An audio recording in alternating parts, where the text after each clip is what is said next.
Nandito po tayo ngayon sa Barangay Caybagal South ng Tagaytay City at kasama ko po ngayon ang mga miyembro ng Barangay Council for the Protection of Children or BCPC ng nasabing barangay. Unahin po natin ang pagpapakilala ng bawat isa sa pangalan po nila at kung ano po yung committee nilang kinasasakupan po sa BCPC. Unahin po natin si Sir, ano pong pangalan nila? Magandang hapon po. Ako nga pala po si Kusyal Leo Arante, sa Chairman po Child Development. Ako po si Barangay Captain Pating Magwadanya po ng Barangay Caybagal South. Ako po si Lorena Monreal. Ako, Secretary po ng Committee on Protection. Magandang hapon po sa inyo. Ako po si Kagawad Calixtog at Pandan. Committee po ay Child Survival. Good afternoon po. Mylene Sumansing po, under po ng Committee ng Child Participation. Sige po, pag-uusapan po natin ngayon kung ano po yung mga karanasan at ginagawa ng BCPC po dito sa Barangay Caybagal South. So unahin ko po, paano po nabuo ang BCPC po dito sa barangay? Ang BCPC po dito sa barangay nabuo po dahil sa presidential decree po na ibinaba natin ng ating Pangulo. At ito, bumagsak po siya dito sa amin sa local sa LCPC po ng Tagaytay. So pagkagaling po ng LCPC, binaba po dito sa Barangay Council for the Protection of Children na kung saan po na ipinalagana po ng barangay namin kung paano po ang maproteksyonan po ang kabataan natin. Opo, kailan po nagsimula na bumuo po kayo ng BCPC dito sa barangay? Nagbuo ng BCPC sa barangay 2000, baba sa amin si Clark, 2007. Yun ay medyo konti pa, hindi pa masyadong laganap ang BCPC, medyo hindi pa ganun ang implementation. So, simula noon, unti-unti namin na ipalaganap ang BCPC. Nag-start kami 2007, binalikan kami 2008. Pagbalik po ng 2008, medyo maganda na implementation namin. Pagdating po ng 2010, medyo maganda na siya. Pagdating po ng 2011, talagang maganda ng implementation namin.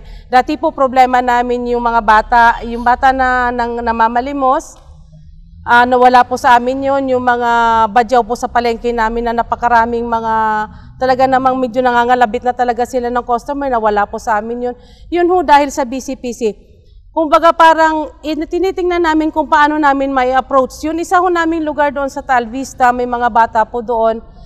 Ang mga bata po, kinakausap namin yung nanay, nagtutungit pala. Ginagawa namin, kinukuha namin ang bata, inuuwi namin sa nanay. So, pinapaliwanag namin sa nanay na ang bata dapat sa panahon ngayon ay nag-aaral.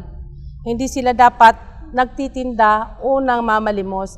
So, unti-unti po namin yon. Sa ngayon po, kung pumunta po kayo dito sa lugar namin, wala na po kayong makitang bata na nasa lansangan na namamalimos. Wala na mga bata sa aming mga establishment dahil po yun sa BCPC namin. Tapos yung isa pa ho namin, yung CICL po, wala ho halos kaming, mayroon man ho kaming konting maliliit, mumunting mga CICL na, kumbaga, hindi naman siya ganun kagrabe. So, unti-unti namin yun naayos. Dito ho sa Caybagal South, kami almost 0% ho ang aming CICL. Dahil din po yan sa BCPC. Dahil din ho yan sa implementation. Dahil din po yan sa CWC na kung saan po massive din ho ang nila sa amin na dapat ang BCPC ay mapalaganap. Malimit po sa aming Barangay Assembly. Yan ho ang aming topic. Isa ho sa topic namin sa Barangay Assembly is ang BCPC po namin. So ang Barangay Assembly is twice a year. So yun ay halos na ipaparating namin sa mga nanay. Ang BCPC. Opo, sige po. Ang dami nyo pong nabanggit tungkol po sa mga ginagawa nyo at kung sino po yung mga tumulong sa inyong organisasyon. Ikwento nyo po sa amin kung may mga plano po tayo na ginagawa, kunyari po yung Barangay Development Plan para sa bata at paano po iyon ginagawa yung plano. Opo, baka po gusto tayo matulungan ng iba nating kasama. Opo. Ay tungkol naman ho dyan sa mga kagaya ho, ako chairman ho ng survival, minsan ho, nakakapasin tayo ng mga bata na para sila nahahayaan ng kanilang mga magulang, ay kinakausap po natin ng kanilang mga magulang at dinadala natin sa barangay para makausap po at para sila ay mabigyan ho ng tamang pag-aaral. Sir, nabanggit nyo kayo ay nasa Committee ng Survival.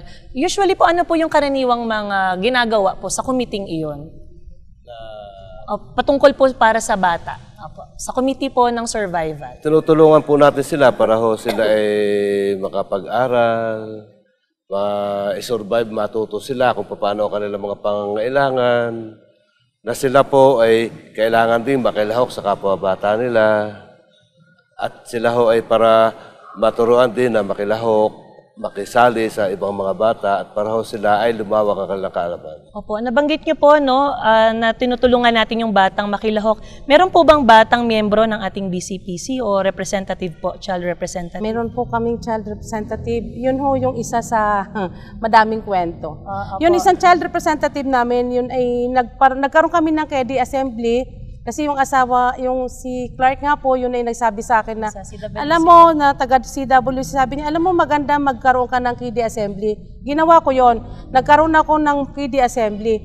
May mga bata sila na ang aking pinag-elect kung sino ang presidente nila. Nag-elect sila na isang bata, presidente nila. Pagkatapos ma-elect yun, sinabi ko, sige, ikaw nang bahala dyan. Alam mo, sa totoo lang, siya na naglahat noon, naiayos niya yung KD assembly, siya nang pinabahala namin. Kaya simula noon, hinahayaan na namin siya, umattend siya ng meeting namin, hinahayaan na namin siyang mag-organize ng kanyang mga gagawin. Minsan, isang experience ko sa kanya, nagkaroon siya ng basketball league ng mga bata. Siya na po, nilakad niya yan, yung mahogani, yung mga purok-purok namin, nilakad niya yan, kumuha siya ng mga participants. Ang sabi niya lang sa akin, Kapitana, pwede po ba sagutin niyo na lang yung bayad sa referee? O yun po, yun isa sa experience namin kaya ako natutuwa. Tapos tinanong ko sila yung mga bata. Alam mo, tinanong ko siya, sabi niya sa akin, alam niya ang karapatan nila. Kaya nagalit sa amin ng mga nanay. Kasi sabi namin, karapatan ng mga bata ang maglaro. Nagalit sa amin ng mga nanay kasi lagi daw namin sinasabi yung karapatan ng mga bata na ganun. Tapos nung sumunod naming General Assembly, binawi naman namin.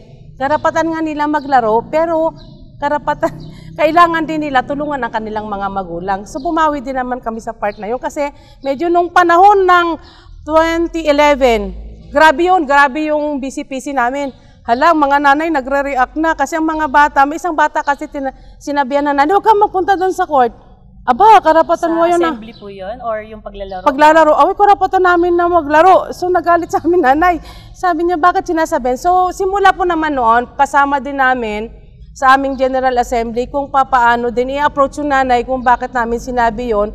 At sinabi din namin sa mga bata na kailangan din naman nila tumulong sa magulang. Hindi puro laro lang. Opo, maganda po yung nabanggit nyo, no? Kung ano po yung partisipasyon naman ng bata at yung naging epekto ng mga ilang ginagawa nyo at yung mga nabanggit nyo ng ilang mga problema. Napag-usapan po natin kanina kung ano po yung mga plano, no? Yung Barangay Development Plan for Children. Si Ma'am bilang secretary po, baka pwede nyo pong mabahagi sa amin kung paano nyo po ginagawa yung inyong Barangay Development Plan for Children. So yung po sa Annual Works and Financial Plan po ng BCPC, so every January po nagkakaroon ng meeting and then nagbibigay po ang bawat isa ng suggestion about sa programs po na which is yung mga kabataan po yung magbe-benefits. Then hinihingan din po namin ng pagkakataon yung child rep namin na magsalita kung ano po yung mga pangangailangan ng mga bata dahil siya po yung laging kasalubilo ng mga bata. So, siya po yung nagiging representative po talaga nila. Then, naglalaan po kami ng budget, especially po pag mga panahon po ng nutrition.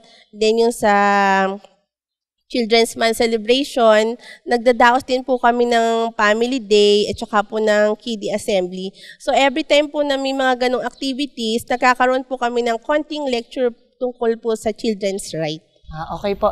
Tapos yung pong binuo nyong plano mula po dun sa meeting nyo, saan po yun mapapapunta? Sinasubmit po nyo po ba siya sa city or dito po siya sa barangay na papapunta? Paano po yung proseso? So pag naggagawa po kasi ng annual ng development plan, nagsasubmit po kami sa city planning po ng aming copy ng aming annual investment plan. Sige po, ma'am. Tapos nagbanggit na po kayo ng ilang mga programa nyo po. Ma'am, kayo po bilang nasa Child Development Child Protection na Committee. Ano po yung usual naman na mga plano o programa under po ng... Sa protection naman po yung mga bata, tinutulungan po namin sila sa mga gawain dito, lalo na po ako. Ang mga bata po, ipinoprotectionan ko po sa mga masasamang bisyo. So yung pong mga bata, pag gumagala kami, nakita namin, tapos tinanong namin, ba't hindi nag-aaral, hindi kulang po sa financial. So ang kay Bagal South po ay mayroon po kaming ALS para po sa mga magula, sa mga bata na hindi kayang pag-aralin ng mga nanay. So pinag-aaral po namin siya dito sa ALS. Tuwi pong Huwebes, meron po kaming ALS dito. Opo, naku, maganda po yun. Si Sir naman, Sir, ano po yung committee Sa natin? child development po. Opo, ano po yung usual na ginagawa po natin? Sa child development, simula po bata, nagkakaroon kami ng feeding. Bali, ang feedings po namin ay kinukuha namin sa mga establishment at saka sa government ng tulong at saka sa barangay. Pinagsasama po namin yun. Tapos araw-araw po may feedings kami ng mga bata na. Tapos pagka wala po dito sa barangay, hindi nakakarating, meron po kami Nutriban na ginawa na pinupuntan po yung bawat isa na yung hindi nakakarating sa barangay. Binabahay-bahay po yung mga bata na hindi nakakarating. Tapos diadalan po ng mga feedings na mga pagkain. Opo. Naku, maganda po yung nabanggit. Sige ma'am, meron po Siguro kayong dadagdag lang dadagdag. siguro ako sa development namin. Siguro sa development namin, maganda din ang programa namin kasi may daycare center kami na kung saan ang mga bata ay tinuturuan. So may 2 session kami ng sa daycare center. Meron kaming daycare worker na sinusweldohan din namin. So Galing po sa barangay. Galing po sa barangay 'yon. So malaki din naman ang kanyang honoraria kaya nakakapagturo din siyang mabuti. So ang aming daycare center fully furnished din siya. Kumbaga nandun din yung lahat ng pangangailangan, kung ano ang kailangan. Meron kaming din sa taas, meron din kami sa development part nila. Kung halimbawa mag-film showing kami o kaya video, meron po kaming room doon na kung saan aircon naman siya, parang mga bata naman magiging presko. Nabanggit po kanina ni Sir yung mga ilang sa budget, no, na minsan may nanggagaling sa city government, minsan mula sa establishment. Tanong ko po, saan po nga talaga kumukuha ang Barangay Kay Bagal South ng pondo para po dun sa barangay development plan niya? Yung pong fund po para sa BCPC, galing po to sa Barangay Fund, wherein galing po siya sa IRA, sa RPT po. And then, meron din po mga contributions galing po sa mga establishments. And then, nagsasagawa din po kami ng mga income-generating projects para po additional fund para sa mga bata. Naku, napakaganda po no, na iba-iba po yung mga kinukuhanan din natin ng pondo. Maaari ko po pang malaman kung ilang porsyento po yung para sa development plan for children mula po dun sa kabuuang IRA po ninyo. Porsyento, kahit estimate lang po. Kasi yung last budget po namin, nasa 40% po ng aming budget po. So 40% po ang para sa BCPC o yung programa natin sa bata. Sige po, nagbanggit po tayo kanina ng ilang mga programa natin, daycare, meron po sa health, feeding, yung pagpunta sa mga magulang, mga seminar. Pag-usapan naman po natin, ano po yung mga nararanasan nating problema sa pagsasagawa po nung ating mga programa para sa bata? Meron po ba kayong gustong mabahagi? Nung una namin, mahirap sa una kasi hindi ka agad-agad na-absorb ng mga magulang yung ginagawa namin na pagpigil sa kanilang mga anak na isinasama sa pagtitinda.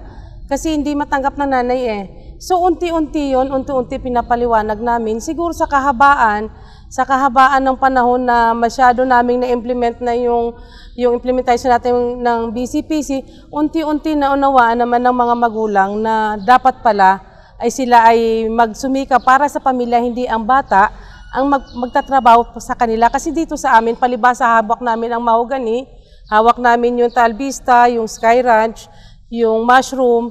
Yung mga bata, natututo silang magbitbit ng paninda. So ang paninda, ang nanay, minsan busy ng pagtotongit, anak, ikaw na magtinda doon. So unti-unti yun, nawala namin yun. Total nawala namin yun. Kaya sinasabi ko talaga napaka-successful sa Kay Bagal South ng BCPC kasi total nawala namin yung namamalimos na bata. Nawala namin yung mga batang nagtitinda. Nawala namin yung mga badyaw na talagang napakadami dun sa aming mga palengke kasi hawak ko yung mahogany. So lahat po yun, total nawala po talaga. Nawala yung lahat. At ito po ay yung pag-resolve po ng mga nasabing problema sa pamamagitan po ito nung binabanggit nyo kaninang mga pakikipag-usap sa magulang, sa seminar po na binabanggit nyo.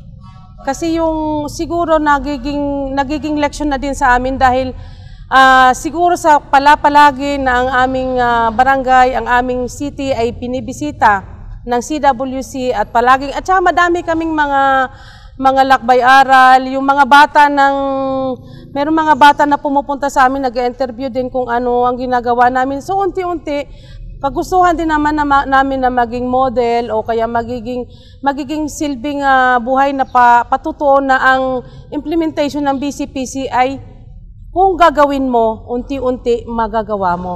Kung hindi mo siya, sabi nga nila, sa ibang lugar kasi nakabisita ako, ang hirap-hirap ika-implement ang BCPC. Sabi ko kasi, ang implementation ng BCPC hindi siya isang one-click. Mahabang proseso yan. Mahabang proseso sa amin, palibasa nag-start kami 2007, sa ngayon ang Tagaytay, nasaan na kami? Nandun na kami sa itaas kasi isinapuso namin. At ang aming city government, si Mayor si Congressman, si Mayora, ang amin kasing local government na talagang officials, hindi sila napayag na hindi kami gumagalaw. Kung ano yung programa ng city, kailangan ibaba namin sa barangay. So sa amin, chine-check kami ng aming matataas sa amin at kaming mga kapitan, kinakailangan namin tumrabaho kasi ang sabi ni Kong, kami nga tumatrabaho, kayo din tumrabaho at chine-check talaga kami. At isa pa, malaki po ang premyo sa Tagaytay. Malaki po ang premyo pag ikaw'y nanalo. Ano po ba yung 100,000, 50,000 na binibigay sa amin ng aming mga mataas na para kami gumalaw. So sa Tagaytay, kung ano po nakita nyo sa amin, almost sa lahat ng barangay, yan din po makikita ninyo. Maganda po yung mga binabanggit niyong mga kwento.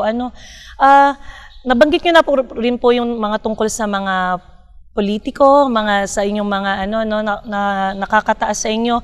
Matanong ko na lang po at pinag-uusapan na rin naman po ang mga realidad ng inyong mga karanasan. Meron po ba kayong, sa tingin niyo po ba ay medyo may epekto dito sa Caybagal South, yung pagkakaiba-iba ng political party patungkol po sa papagalaw o pag-usad ng BCPC, sir? Ako lamang po ay sa totoo lang ho, ako ay nasa sa kabilang bahay. Ibig sabihin nasa kabilang partido po kayo? Partido. Ngayon ho, di palibasi ako ay andi dito at ako ay nakaupo. Nakita ko ang pamamalakad ng aming kapitana na maganda. Ako naman ho ay lagi nakasuporta sa kanya. Pati ho sa pamamalakad ng nakikita ko rin yung nangyayaring pagbibigay ho ng instruction ng galing ho sa itaas, galing kina Mayora, kay Congressman Babol. Nakita ko rin ho na medyo maganda naman ho patutunguhan. Kaya ako naman ho, kahit asa sa kabilang bahay, kabilang partido, suporta ho ako.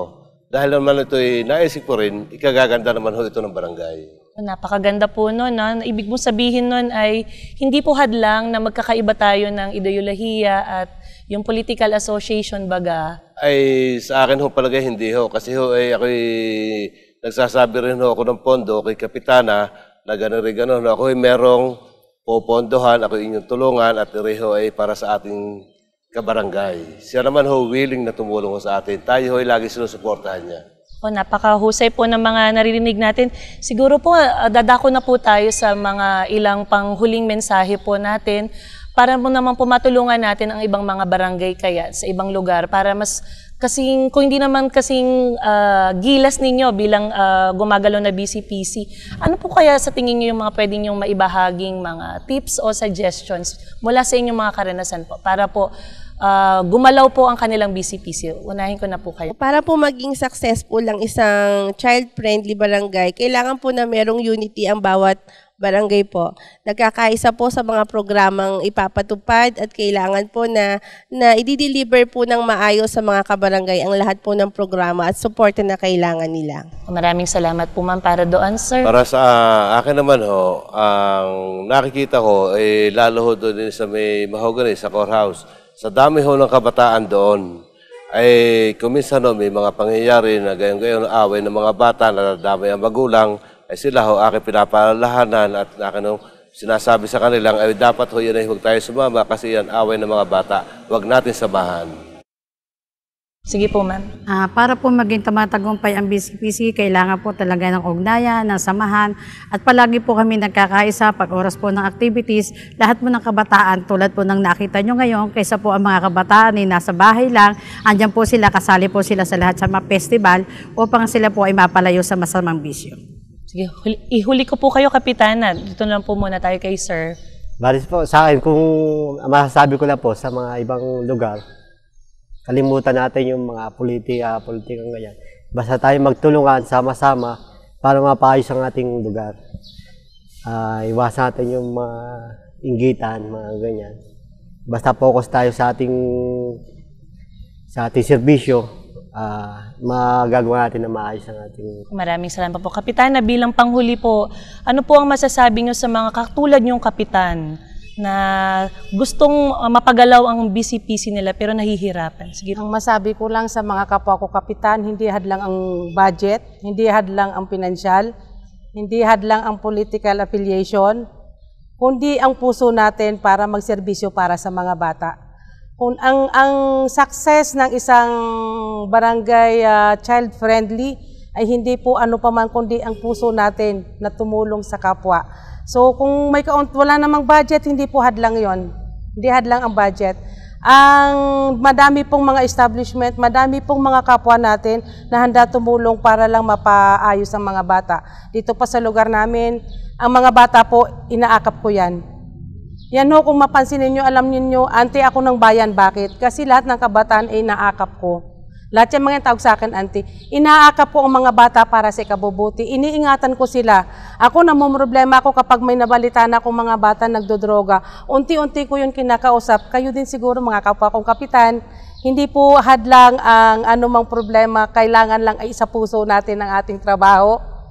Dahil tayo'y naatasan bilang punong barangay ng isang lugar, naatasan tayo para ayusin ang ating mga kabataan, bigyan sila ng serbisyo na kailangan nila. Dahil tayo ang pag-asa ng mga kabataan. Napakaganda po ng mga sinabi nyo. Maraming salamat po. At sana marami po tayong natutunan mula po sa mga karanasan dito sa Barangay Kaybagal South sa kanilang BCPC.